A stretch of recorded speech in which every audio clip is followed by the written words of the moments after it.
Welcome to the annual general meeting again, and I'm apologising that I hope I'm in America when you're at this, so I'm obviously be thinking of you all very carefully while I'm doing that. But I thought it would be useful to just go through a few bits and pieces of where we've been this year. And firstly, what are our successes? Well, we had an inspection of our collective worship and religious education, and that validated us as being outstanding. That was back in the tail end of 2014. And yet again, the achievement of all pupils at national level tests is well above the national average. We continue to be regarded as a national support school, which basically means that we do receive money for supporting other schools which are struggling a bit, and we're asked to go in and see how we can help them, and indeed very successfully have done so in 2 or 3 cases. And in fact, we've recently been asked to support a school which is being managed by a secondary school in the Havering area. We've had a lot of work to revise the curriculum, and particularly thanks to the Deputy Head Teacher for the work on that and the method of assessment, planning for the future.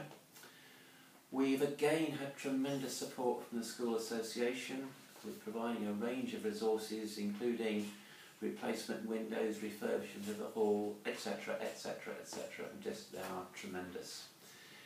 We continue to have pupils who are trained to support each other in the playground, and playground leaders, etc, and that's a very valuable resource to just make sure that if a child's unhappy that it's picked up very early on, and best of all by a peer. We've got a fantastic extracurricular activities programme. We continue to have outreach into the community, especially with the church community, but also helping out senior citizens, etc. And finally, I suppose successes, we have continued to develop successful links with secondary schools, particularly back at Key School, and we've got staff coming to the school bringing a level of expertise, specialised equipment which wouldn't be available in primary school, and also offering external assessments of the work of children at the school. So that's the successes. What about what we're trying to do to improve? Well, each year we have a school development day, and that was in March this year.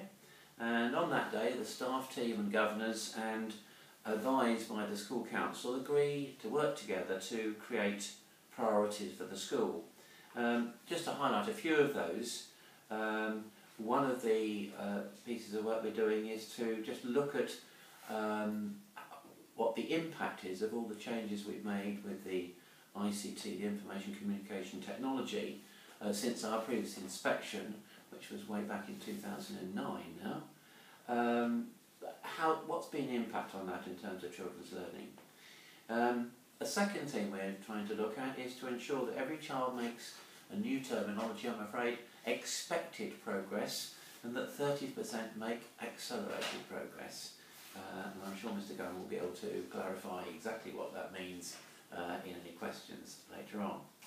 We are continuing to ensure that the new 2014 curriculum is embedded in the school's work, and we're concentrating on ensuring higher levels of outstanding writing, and also the sense of spirituality of the children, which was one of the things that the inspection in 2014 in autumn term recommended. We are going to look at science as a key area of the curriculum, and we will also take account of one of the school council's recommendations, which was to have a minibus, and we hope that's going to be made available again by the good offices of the School Association during sometime this term. How have results changed over time? Well, pupils who attend the school continue to make progress and are well above the national and county averages. We monitor the data for each child at each stage, right through from foundation to Key Stage 2. And for example, in Key Stage 2 at the moment, shows that our pupils are achieving well above county and national averages for level 4, and indeed for levels 5 and 6. So this year we got 100% level 4, and 20% level 6s in one subject, and I think 5% in another. So really, really high level. Just to give a context and flavour of that level 6, that's what would be expected of a secondary age pupil at age 14 at the end of Key Stage 3. What about looking at individual needs? Well, we try to meet individual needs by having a range of teaching styles, ensuring that planned activities match the abilities of learners and are carefully differentiated. We try to ensure that pupils have an enriched curriculum, place emphasis on first-hand experience, investigation, learning through play and practical activities. There are regular and effective teacher assessments to ensure progression and monitoring of pupil progress. We promote early identification of needs and then implement intervention programs to support pupils. We also work carefully with the support service to meet identified needs.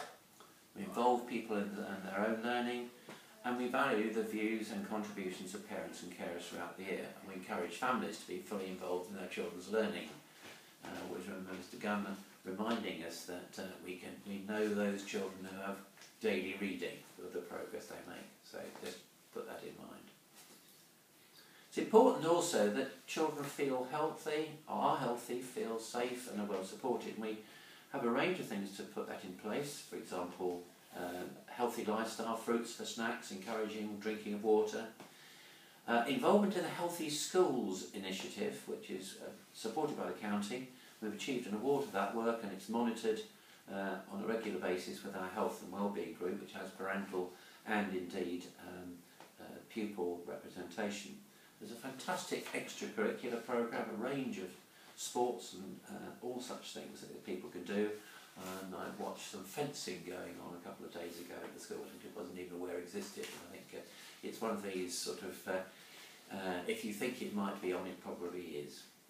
There's clear safeguarding procedures to ensure children are safe, comprehensive health and safety policy which have been agreed by the governors, effective security assistance including the enhanced visitor registration system, again funded by the School Association, strong pastoral care, a whole school approach for positive behaviour management, playground monitors, and a focus from the governor's point of view to reduce the amount of absences taken by families, and our target of above 97% have been comfortably achieved for the past 2 years. It was 97.56 this year.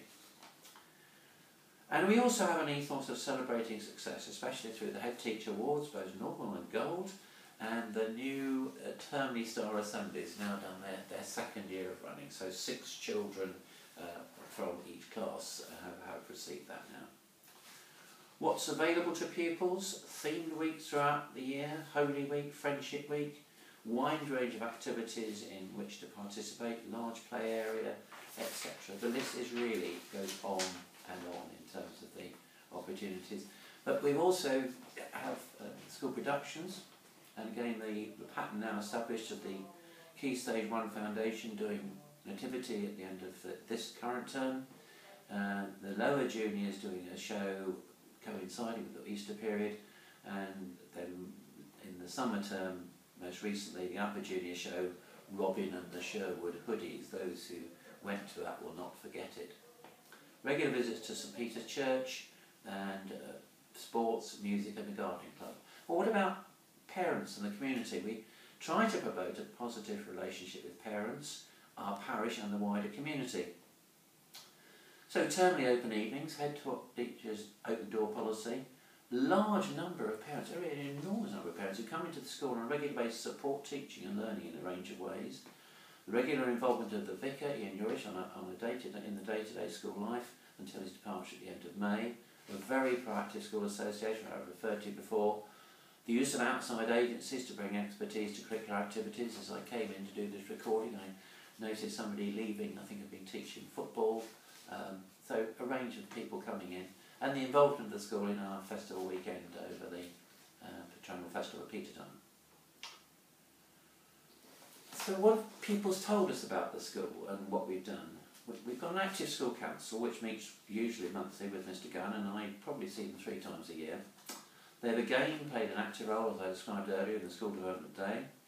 They have sought the views of all the children and made a PowerPoint presentation to the full governing body. Governors have interviewed groups of children throughout the year on the main priorities, and also interviews have been conducted by the head teacher and deputy with a group of 25 children across years 2 to 6. And then those comments are taken on board and sent to the relevant committees for consideration. A range of pupil questionnaires were completed in 2014-15.